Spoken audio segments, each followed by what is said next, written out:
सभी को जय श्री कृष्णा, राधे राधे। तो हम सब भक्तों से ना कई बार ऐसी ऐसी गलतियां हो जाती हैं जो कि नहीं करना चाहिए। अधिकतर 99% लोग ऐसे गलती कर बैठते हैं और उनको ये पता नहीं होता कि ये हम गलती कर रहे हैं। भगवान को आप सब कुछ अर्पित करिए, लेकिन हर चीज का एक तरीका होता है। हमारे भगवान रुष्ट भी हो सकते हैं, इस बात का विशेष ध्यान रखिए। ऐसी ही एक गलती की रचना जी बिहार में रहती हैं और वो भी लड्डू गोपाल की सेवा करती हैं। सेवा तो करती हैं, लेकिन बहुत सी ऐसी जानकारी है जो कि उनको अभी पता नहीं है। और हम कितने दिन भी सेवा करते हो जाए ना, लेकिन वही बात है कि जब तक आप भगवान के साथ किसी रिश्ते में नहीं जुड़ेंगे तब तक आपके अंदर वो भाव नहीं आएंगे।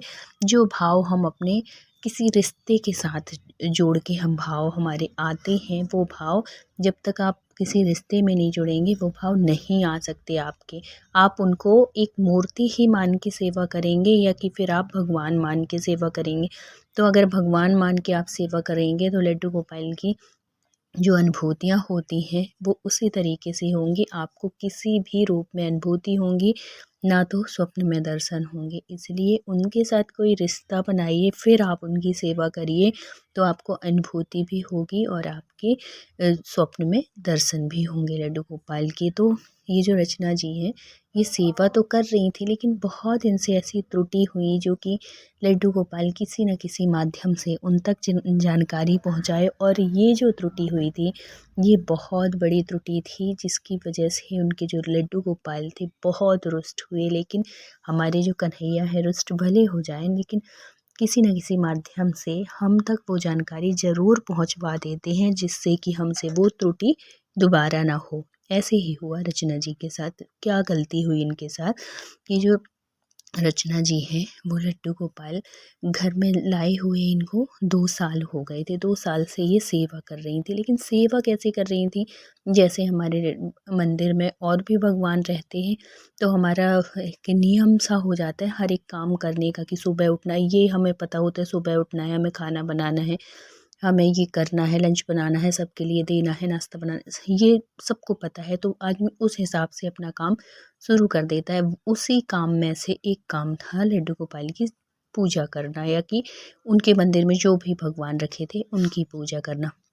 अब क्या होता है कि ये साथ में सबको नहलाती, एक साथ एक हर एक चीज़ का एक नियम होता है।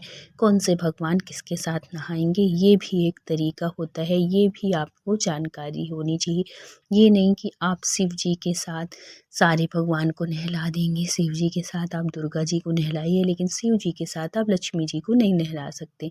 ऐसे ही लड्डू गोपाल के साथ आप और भी भगवान को, लड्डू गोपाल का जल कहाँ डालना चाहिए और शिव जी का जल कहाँ डालना चाहिए, ये सारी जानकारी आप सबको होना चाहिए। तब फिर लोग क्या क्या कहते हैं कि हम तो सेवा कर रहे हैं, हम तो इतने दिन हो गए, इतने वर्ष हो गए हमें सेवा करते, अभी तक हमें कोई ऐसा समझ में नहीं आ रहा है कि कोई अनुभूति नहीं हो रही है, ऐसे क्या हो रहा है। तो उनसे यही छोटी छोटी सी त्रुटियां होती हैं जो कि भक्तों को नहीं करना चाहिए। लेकिन अगर हमसे ये त्रुटि होती है तो ना तो हमारे ऊपर कोई कृपा, वो सिर्फ कृपा बरसती है। वो जो भगवान है ना, सिर्फ मूर्ति बन के ही बने रहेंगे, बैठे रहेंगे, जब तक आप उनकी सेवा के सारे नियम नहीं जानेंगे, जब तक आपके साथ उनके साथ आपका कोई रिश्ता नहीं जुड़ेगा। तो रचना जी एक काम के तौर पे उनकी सेवा करती थी कि घर में जितने भगवान हैं इनको नहलाना होता है, इनको वो करना होता है, आरती संध्या सब कुछ ऐसे करती थी। अब इनसे क्या, ये अपनी समझ से तो बहुत अच्छा कर रही थी, लेकिन वही है कि समझ समझ में भी बहुत फेर हो जाता है। यही हुआ इनके साथ में। ये क्या करती कि इनका नियम था कि भगवान को ना माला पहनाती थी, हर मौसम में माला पहनाती थी। तो माला पहनाना बहुत अच्छी बात है, भगवान बहुत खुश होते हैं माला जब पहनाओ, उनका श्रृंगार करो। आप माला नहीं भी पहनाते हो ना, तो अगर आप उनको कुंडल पहनाओ, उनको जैसे भगवानों को हम बहुत सुंदर सजा के रखते हैं ना, और भी आर्टिफिशियल भी अगर आप वैसे पहनाते हो, उससे भी भगवान बहुत खुश होते हैं। देखो आप बड़े बड़े मंदिरों में देखे होंगे, जो बड़े बड़े मंदिर हैं वहाँ पे भी भगवान श्रृंगार करते हैं, माला भी पहनते हैं, लेकिन उतने ही सुंदर से वो सजे भी रहते हैं आर्टिफिशियल चीज़ों से। सोने के भी जो बहुत बड़े बड़े मंदिर हैं वो तो सोने चांदी के भी पहनते हैं, लेकिन हम अपनी हैसियत के, हमारे पास सोने का है तो हम सोने का भी पहना सकते हैं, चांदी का है तो चांदी का भी पहना सकते हैं, आर्टिफिशियल भी पहना सकते हैं और फूल माला भी पहना सकते हैं। भगवान लड्डू गोपाल को ना जितने अच्छे से आप श्रृंगार करके, जितने सुंदर से आप सजा के रखेंगे, वो उतने ही खुश होते हैं। तो इनका भी एक और शायद ये जो सेवा करती थी इसीलिए इनके सपनों के माध्यम से ही आए, चाहे वो भले रुष्ट होके आए, लेकिन आए तो ना। तो ये भी एक भक्त को कृपा ही समझना चाहिए। क्या इनसे त्रुटि हुई थी ये ज़रूर सुनिएगा, जिससे कि आप भी ये त्रुटि ना करें। अधिकांश भक्त 90 से 99% लोग ये त्रुटि कर बैठते हैं अनजानबूझ। उनका नियम था वो माला पहनाती थी सारे भगवानों को, जो छोटे छोटे थे उनको तो नहीं, लेकिन जो जैसे लड्डू गोपाल थे उनको एक माला पहनाती थी और बाकी भगवानों को एक एक पुष्प ऐसे वो सजा के रखती थी। मंदिर भी बहुत सुंदर लगता था सजा सजा धजा सा। लेकिन अब आ गई ठंड, तो उनका जो नियम था, नियम के अनुसार वो रोज़ उनको ठंड में भी माला पहनाती थी, जो कि ठंड जब होने लगती है ना, और ठंड में आप माला पहनाओ कोई दिक्कत नहीं है, माला आप पहना सकते हो, बहुत अच्छे से पहना सकते हो, लेकिन हमें उस चीज़ को सोच के कि देखो माला हम कहाँ से ला रहे हैं, कैसे ला रहे हैं, कहाँ रखा है। ये क्या करती थी रचना जी कि माला खरीद के लाती थी। कब लाती थी? रात में खरीद के लाई, क्योंकि मंदिर इनका जाती थी, इनका नियम था कि बहुत ज़्यादा दूर नहीं था मंदिर, तो शाम को ये डेली मंदिर जाती थी वॉक करने के, उससे कि वॉक का वॉक हो जाएगा, वहीं से लौटूंगी, भगवान के दर्शन हो जाएंगे और माला भी ले आऊँगी अपने भगवान के लिए, क्योंकि सुबह सुबह ही पूजा करना होता है, तब तक फूल वाले जो होते हैं वो बैठते नहीं हैं। इस उससे भी अधिकांश लोग ऐसे ही करते हैं कि रात में ले आए, रख लिए और फिर सुबह भगवान को चढ़ा दिए। तो ये कोई वो नहीं है। आपकी अगर सुविधा नहीं हो रही है सुबह जाने की, सुबह लाने की, तो आप कर सकते हो। तो वो भी वो ऐसे ही वो करती थी, लेकिन वो लाके क्या करती थी, फ्रिज में रख देती थी। फ्रिज में रखा रहे, और मौसम में है तो कोई दिक्कत नहीं, लेकिन ठंड के टाइम पे, ठंड में पुष्प तो वैसे ही ठंडे होते हैं, और आप फ्रिज में रख दोगे, फ्रिज से निकाल के तुरंत आप लड्डू गोपाल को चढ़ाओगे, तो फिर उसमें तो उनको ठंड लगेगी ना। और ये भाव तब आएगा जब आप उनके साथ किसी रिश्ते के साथ जुड़ेंगे, तब आपको लगेगा कि अरे ये छोटा बच्चा है, इसको ठंड लग रही है, ये फूल जो है, हमारे जो माला है ये बहुत ठंडा है, इसको नहीं पहनाए। तो ये कब आपके भाव आएंगे, जब आप उनको एक किसी भी रिश्ते से जोड़े होंगे, या तो आप पुत्र मान रहे होंगे, तो आपको लगेगा अरे ये छोटा सा बच्चा है यार, इसको अगर माला पहनाएंगे तो उसको ठंडा लगेगा, ये अंदर से ही भाव आएंगे। लेकिन अगर आप कोई रिश्ते में नहीं जुड़े हैं, कुछ भी उनको नहीं मान रहे हैं, तो आप आराम से आसानी से पुष्प चढ़ा सकते हो और माला भी पहना सकते हो, फ्रिज से निकाल के पहना सकते हो, आपके अंदर कोई भाव नहीं आएगा। लेकिन जो हमारे कन्हैया हैं वो तो भाव के भूखे हैं, वो तो तभी आपसे प्रसन्न होंगे जब आपका उनसे भाव मिलेगा, तभी।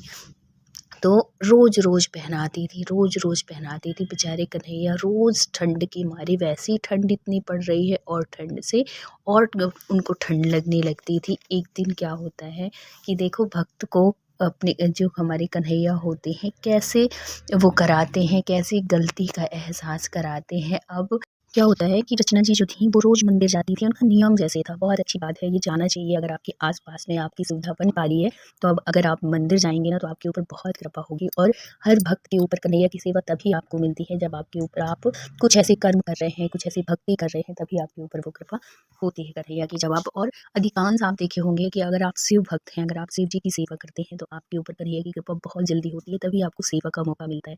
और ये जो थी रचना जी जो थी, इनका नियम था, रोज जाती थी और रोज अपने शिव जी को जल चढ़ाना इनका नियम था। चाहे वो कितने टाइम भी जाए, लेकिन शिव जी को जल जरूर चढ़ाती थी। मंदिर में जाती थी, पहले एक प्लेट जो फूल वाले बैठे रहते हैं ना मंदिर के बाहर, वो एक प्लेट लगा के देंगी, उसमें पुष्प भी होंगे, उसमें घी का दीपक भी होगा, उसमें सब कुछ माचिस रख के, थोड़ी सी गुड़ चना रख देते हैं, सब कुछ ऐसे लगा के प्लेट देते हैं। हम लोगों के यहाँ भी होता है और अधिकांश मंदिर के बाहर जो फूल वाले पुष्प वाले बैठे होते हैं वो ऐसे करके देती हैं। तो इनका नियम था, डेली जाती पहले मंदिर जाती, मंदिर में भगवान की पूजा आराधना करती, फिर जब वापस लौटती तो भगवान के लिए मतलब अपने घर के लिए एक पुष्प की माला लेती, थोड़ी सा फूल लेती कि जो और भी भगवान थे उनके लिए। लेकिन एक सीख मिलनी थी, तो उनको एक इनकी फ्रेंड मिल गई, जो कि बहुत दिनों के बाद मिली थी। वो कहीं और रहती थी, लेकिन वो मंदिर के उससे आई हुई थी, पहले यहीं पे रहती थी। तो हो जाता है ना, एक लगाव सा हो जाता है जब हम रोज़-रोज़ उस जगह पे जाते थे, तो वो आई होगी यहीं कहीं पास में, तो उनको वो फ्रेंड मिल जाती है। तो ऐसी बातों ही बातों में वो कहती हैं कि मैं तो रोज़ फूल लेके जाती हूँ और है तो सुबह अपने कन्हैया को रोज़ पुष्प माला चढ़ाती हूँ। तो वो कहती है कि पूछती है कि 12 महीने ऐसे करती हो? बोली हाँ। तो बोली कि गर्मी में तो सूख जाते होंगे, मतलब वैसे मुरझा से जाते होंगे, गर्मी इतनी पड़ती है। तो बोली नहीं यार, बाहर थोड़ी रखती हूँ मैं, तो फ्रिज में रखती हूँ। जब ऐसे बोली तो बोली अच्छा हाँ, तब तो फिर नहीं होते होंगे खराब। और फिर बोली कि जब पास में मंदिर है तो फिर ले जाया करो सुबह। बोली कि अरे यार, सुबह नहीं हो पाता है, बच्चे को स्कूल जाना, हस्बैंड को ऑफिस जाना, तो मैं रात में ही वो कर लेती हूँ। तो बोली कि अब ठंड जैसे वो हो रही है, तो ठंड में कैसे वो करती होगी? ठंड में तो नहीं चढ़ाती होगी फिर पुष्पमाला, फ्रिज में रखती हूँ। बोली नहीं, मैं तो फ्रिज में ही रखती हूँ, बिल्कुल ताज़े जैसे रहते हैं अच्छे, और मैं चढ़ा देती हूँ। तो बोली थोड़ी देर से चढ़ाती होगी? बोली नहीं, जैसे ही भगवान की पूजा वूजा की, नहलाई लड्डू गोपाल को श्रृंगार की अच्छे से, तो वस्त्र पहनाई, फिर उसके बाद फिर से माला निकाली और पहना दी। बोली तुरंत निकाल दी। मतलब वो ये समझो कि ये कन्हैया ही सब कुछ करा रहे थे। एक भक्त जो होता है ना, वो हर बात में अपनी कन्हैया को ही मानता है कि उन्हीं के द्वारा भेजा गया ही कोई दूत ही समझो, नहीं तो इतने दिनों से गई हुई थी, वो क्यों मिलती उनको, और क्यों ये चर्चा होती। और भी कोई बातें हो सकती थी, इतने दिनों के बाद मिली है तो, लेकिन भगवान की ही बात क्यों हुई? तो इसमें जो कन्हैया है वही वो सीख देना चाह रहे थे कि भाई मुझे भी ठंड लगती है, मुझे भी प्रॉब्लम होती है। फिर वो जो उनकी फ्रेंड थी, क्योंकि वो भी लड्डू गोपाल की सेवा करती थी और वो भी माला चढ़ाती थी, ऐसे नहीं है।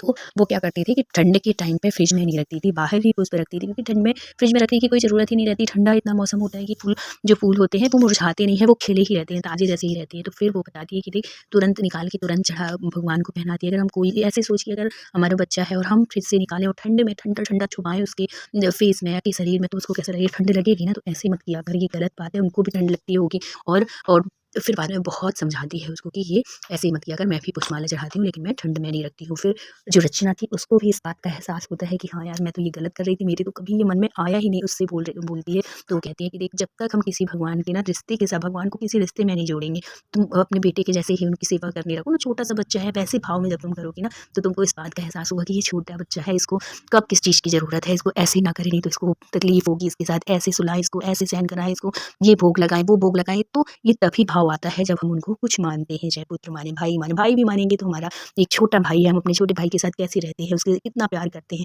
छोटे बच्चे के साथ हम अपने बेटे के साथ कैसे भाव रखते हैं, वैसे ही जब हम उनके साथ कोई रिश्ते में जुड़ जाते हैं, तो हमारे भाव अपने आप उनके साथ वैसे लगने लगते हैं। और जब हमारे भाव जुड़ते हैं, तो भगवान तो भाव के ही भूखे हैं, उनको मेवा मिष्ठान तुम्हारी किसी चीज़ से कुछ मतलब नहीं है, उनको सिर्फ आपका प्रेम चाहिए, आपसे भाव चाहिए। तो जब ऐसे वो बताती है, तो वो अपने आप को बहुत वो सोचती है कि यार, मैं कितनी दिनों से गलती कर रही थी, कितना अपराध कर रही थी कन्हैया मेरे से। तभी मैं सोच रही थी कि मुझे तो इतने दिन हो गए सेवा करते, इतना इतना मैं सब कुछ कर रही हूँ। तो उन्हें भी कई बार बताया कि ऐसे-ऐसे कन्हैया अनुभूति कराई, लेकिन मुझे कभी ऐसी अनुभूति नहीं हुई। फिर वो बहुत सी ऐसी जल वाली बात बताती हैं कि जल कैसे चढ़ाना चाहिए, स्नान कैसे कराना चाहिए, जो कि मैं और भी अपने वीडियो में बता चुकी हूँ। तो वो सारी जब जानकारी देती हैं, तो उसको इस बात का एहसास होता है कि नहीं, मैं बहुत त्रुटि कर रही थी, तो कर रही थी और करती भी हूँ। तो फिर जब वो सारी बातें बताती है, फिर वो कहती है कि अब मैं भी ऐसे ही सेवा करूँगी जैसे तुम करती हो। फिर घर आके अपने कन्हैया से माफ़ी माँगती है और फिर वो वैसे ही सेवा करती है जैसे उसकी फ्रेंड बताई थी, कि बहुत सी ऐसी जो गलतियाँ होती हैं, वो गलती बिल्कुल भी नहीं करती है, कोई गलती नहीं दोहराती है। और उनको माला तो चढ़ाती थी, लेकिन बाहर ही रख के बहुत अच्छे से अब उनको वो एक पुत्र के रूप में उनकी सेवा करने लगती है। कुछ दिन में ही, बहुत टाइम नहीं हुआ उनको सेवा करते, जो कि 2 साल से सेवा कर रही थी, लेकिन अभी तक उनको कोई अनुभूति, कोई स्वप्न दर्शन कुछ भी ऐसा नहीं हुआ। लेकिन 15 दिन, 20 दिन की सेवा में ही उनकी कन्हैया उनके स्वप्न में आने लगी, उनको अनुभूतियाँ होने लगी। कब? जब उनसे कोई त्रुटि नहीं हुई। तो हमारी कन्हैया है बहुत ही प्यारे। हमसे अगर कोई त्रुटि होती है, कोई गलती होती है, चाहे देर कितनी हो जाए, वो जानकारी हम तक ज़रूर पहुँचती है। और ये वीडियो भी अगर आपके पास पहुँचा है, तो इसमें भी अपनी कन्हैया की कृपा ही समझिएगा। तो अगर वीडियो अच्छा लगा हो, तो please like, share and subscribe करिएगा। मिलते हैं किसी नेक्स्ट सत्य घटना के साथ। जब तक अपना ख्याल रखिए, अपनों का ख्याल रखिए। Thank you so much for watch करने के लिए। राधे राधे।